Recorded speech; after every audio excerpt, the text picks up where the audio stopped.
Creative Shock. I am Geo and this is Stellar, and we have just come back from Ascent Worlds in Vegas and landed a couple days ago, both recovering a little bit from the jet lag, but we're here to talk about our experience today. So we both went there and watched Creative Shock Glennie take the win, attaboy, OS number 1. And yeah, had an absolutely brilliant time. It was Stellar's first time in the US, so it was interesting letting him see all the culture shocks from... God, was it? But yeah, no, excellent time meeting everyone. Going to, for myself, another Ascent in the US. I just had an absolutely brilliant time seeing all the faces, catching up with everyone, eating lots of food, and just enjoying the time as a whole. But yeah, so we had a pretty big weekend all in all for the team, with Glenn taking the win, both Andrew and myself getting 4th place in silver, and two, I suppose, contingents of CS getting into day 2 with Lime, Jason with the Dropout of Worlds team, and both myself, Campbell and Jason's partner Amy making day 2. So all in all, I think it was a very successful run for Creative Shock as a whole, and yeah, looking forward to more shenanigans in the future.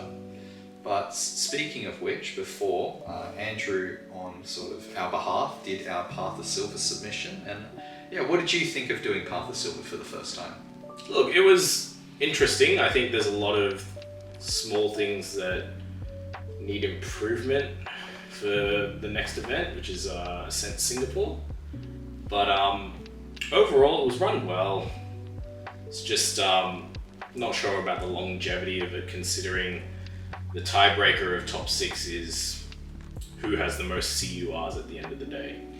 Yeah, I have to agree. With the heavy reliance on the tiebreakers being on CURs, it does make it a bit of a, who's the second most and who's the first most, and then competing, and then everything outside of that is so-so, which is interesting, but it makes the implications of what Path of Silver could be in the future a bit risky, because I think it makes it a bit less inclusive in a way, which is weird because it is the collector tournament, so it is always going to be the biggest whales showing their collection, but I think it's a lot more difficult for whales to now come into the game wanting to compete in this very unique sort of competition. So the price tag to jump in is very high, which is understandable in the nature of how the competition is, but it feels like it's going to limit the growth of what it could be,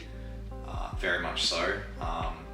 I think in saying that, you do want to incentivize, collecting of the older CURs as well, having these collectors come in, having these big collections. It's like, yeah, you want to reward them for having CURs, but at the same time, it feels a bit funny, and as I said before, can limit the future growth of what it could be, especially with the higher combinations.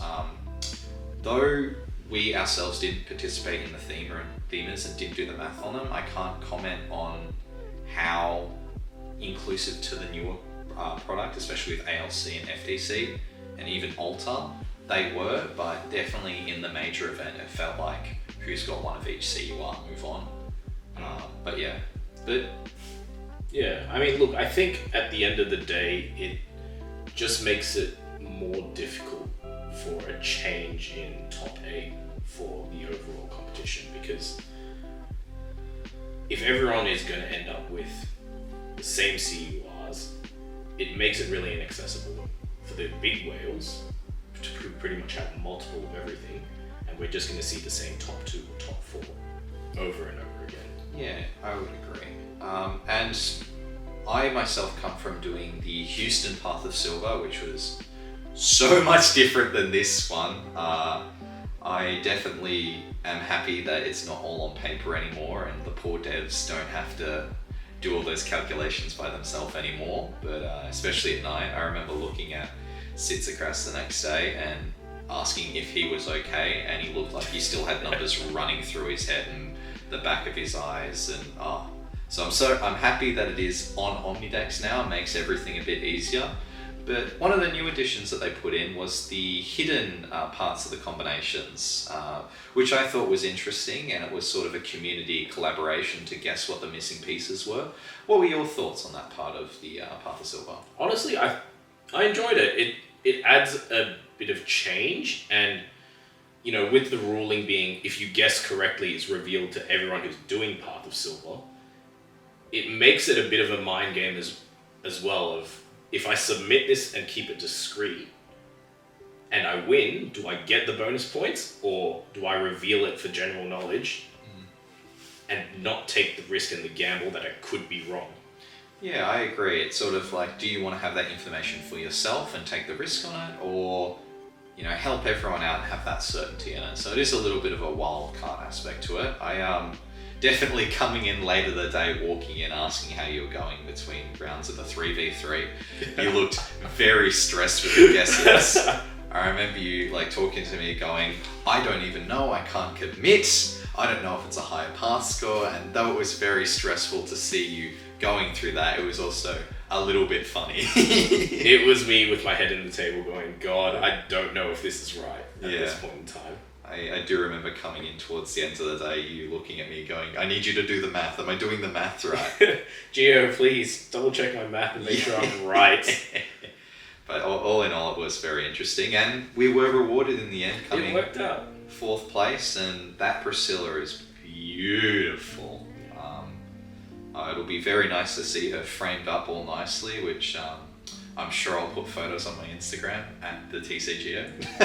We'll have to put them online. Yeah, but it'll be good to see. But yeah, it was great seeing everyone, and seeing that table for the tiebreakers was just pure insanity. Seeing all those CURs and CSRs all in one point. It's just weird to see everything that started in the printing, the printing facilities, going all around the world and then coming all the way back into one table. It'd be really interesting to know how much of the first ed CUR population was actually sitting on that table. An obscene amount. I think there was at least 120 CURs on that table.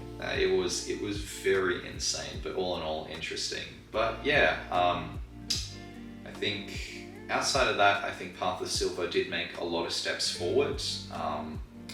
There were some things that I heard about where people did miss the deadline, which was very unfortunate, especially with the Recollection tournament overlapping with the final sort of lock-in for the day.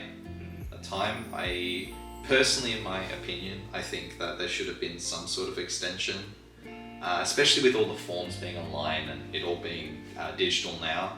I think even midnight would have made sense, but we'll see. It's still very early on in the growth of what this event can be.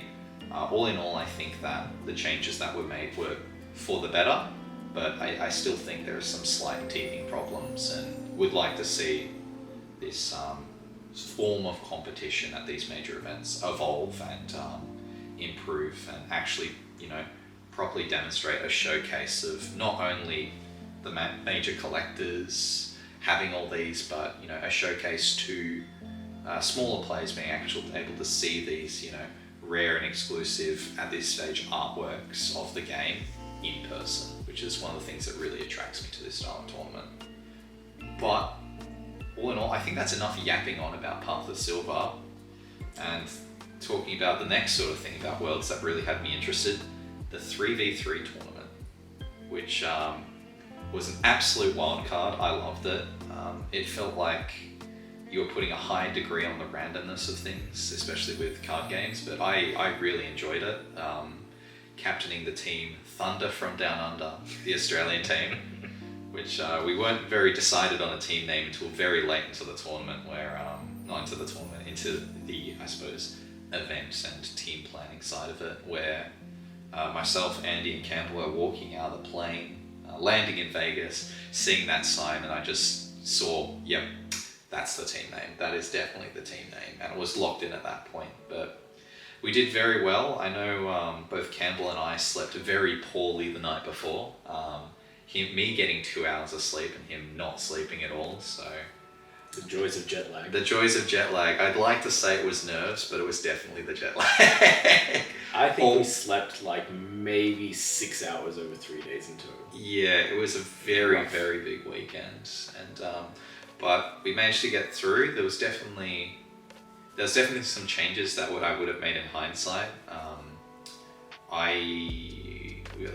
We did the very stereotypical for that event: wind allies, water Xander, erupting Lorraine, and it was some very strong lists, and we did very well. But best of one formats are pretty rough. You get a bad hand, and the first round making day 2, I felt very confident, and unfortunately my partners didn't have very good ways to start. So we took the loss there, but all in all it was good. I was happy with our results, and we could celebrate that night and relax and enjoy the rest of the event, which I think was all in all very well done. At the end of the day, a day 2 is a day 2. A day 2 is a day 2. The curse is broken. I'm never wearing that jersey again, I swear to God. That thing's cursed. I need someone to sage it or do some sort of exorcism on it, but you will not see me in the Creative Shock shirt for a very long time. That's it. Until we know that taboo. that taboo is gone. But the exercise curses card and playmat are just... Yes, they are gorgeous. They are very gorgeous. We had the artist of that card, Hanshu, at the event, and she really liked the art on that one. Campbell got his mat signed, and my mat will be arriving in the next couple of weeks. Hopefully it's not another Taipei mat. Hopefully it's not another Taipei one. That's okay, it happens. Those mats are very easy to get confused. But yeah, no, Ascent Worlds Las Vegas was a very successful event all in all. Having seen such a short growth from Houston, having attended Auckland, seeing photos of Ontario, now coming into Las Vegas, the game is growing. The game is growing at a very fast pace, and I'm very happy to be a part of that growth. And I really can't wait to see Worlds next year in late end of June, which is, I'm going to be really cutting it close making to that one with work, But if it comes back as, World's Tokyo, I mean, how much are you going to want to go? The entire weekend, or the entire week, just the same thought in our mind was Ascent Japan would go unnecessarily that would hard. Be so We were trying to manifest it. But yeah, no, I'm very excited. I'll definitely, for everyone watching, you'll definitely catch me at Singapore. There's a large contingent of us from Australia heading over to Singapore, and the Mystery Oceania event, which I'm very excited to see where that is. My leave is already organised for November, so we're definitely excited to do that, and hopefully another win for CS. For sure. And I mean, at the end of the day, speaking to a couple of the Americans as we were leaving, they're like, "Oh, we'll see you in Chicago," and I was like, "How about we meet in the middle at Singapore, rather than us going all the way to the US again?" Having done the travel twice now, it is a big trip, and it's an expensive trip. It's going to be a while before I'm stateside again, I think. So hopefully we'll see some more of the US faces and that side of the world over this way for the next event. It was awesome seeing a couple of them at Auckland, but hopefully I hear that a lot are coming to Singapore. So I'm not going to complain. Good events, good card game, good food, better people. Fantastic community as well. Yeah, the amazing community, and it will be my first time in SEA playing this game, so it'll definitely be interesting to see what their community's like, especially having their first major Ascent. So I'm very much looking forward to it. I'm very keen to get some more of those promos, especially with that new Fire Spirit announced for Taipei Ascent. I'm very keen to see the art on that, and maybe hopeful it'll be at Singapore as well. Fingers crossed. Sorry, it was announced. Chicago. It was announced for Chicago. That's my bad. It's Gwendolyn at Taipei. But yeah, maybe we'll see a Fire Spirit at Singapore. New Water Spirit maybe, or new Wind? Oh, don't tempt me. You want that Wind Spirit. Oh boy, do I. But yeah, I think in saying it, Vegas was a success. I had a lot of fun.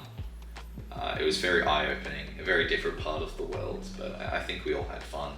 I can't wait to attend the next Ascent and see everyone's faces there. That's it. Yeah. It's gonna be fun. Yeah, everything. It was really good. Yeah, don't know what else to say. That's it.